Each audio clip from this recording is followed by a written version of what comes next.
Telangana police academy RBVR Telangana police అకాడమీలో ఈ సంవత్సరం ఆగస్టు నెలలో మొదటిసారిగా తెలంగాణ కాన్ఫరెన్స్ ఫర్ విమెన్ జరిగింది in police. Telangana conference for women in police అని జరిగింది. దాంట్లో డిఫరెంట్ సబ్జెక్ట్స్ పైన చర్చలు ఉపచర్చలు జరిగినాయి.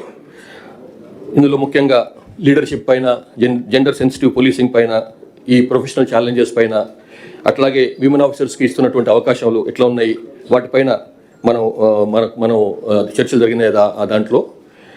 దాంట్లో సంతోషకరమైన విషయం ఏంటంటే ఇప్పుడు తెలంగాణ రాష్ట్రంలో చాలా కీలకమైనటువంటి పోలీస్ సంబంధించినటువంటి కీలకమైన శాఖలలో విమెన్ ఆఫీసర్స్ ఉన్నారు.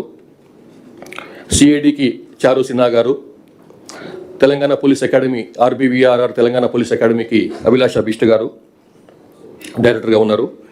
Telangana CSB cyber crime control బ్యూరోకి మన శిఖా గోయల్ గారు ఉన్నారు. అట్లాగే ఏసీబీకి చారు సిన్హా గారు ఉన్నారు డీజీగా. ఫోరెన్సిక్ సైన్స్ ల్యాబొరేటరీ కూడా శిఖా గోయల్ గారు ఉన్నారు డైరెక్టర్గా. ప్రిజన్స్ డీజీగా సౌమ్య మిశ్రా గారు ఉన్నారు.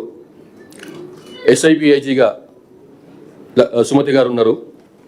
అట్లాగే మిగతా డీసీపీలు ఇట్లా మహిళా డీసీపీలు ఉన్నారు.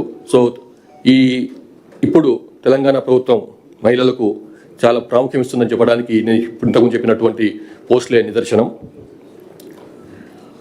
ఇవే కాకుండా ఈ సంవత్సరం మొట్టమొదటిసారిగా సబ్ ఇన్స్పెక్టర్ నుంచి ప్రమోషన్ వచ్చినటువంటి ఒక మహిళా అధికారి డిఎస్పీగా ఎస్డిపిఓగా హుజూరాబాద్లో ప్రమాణ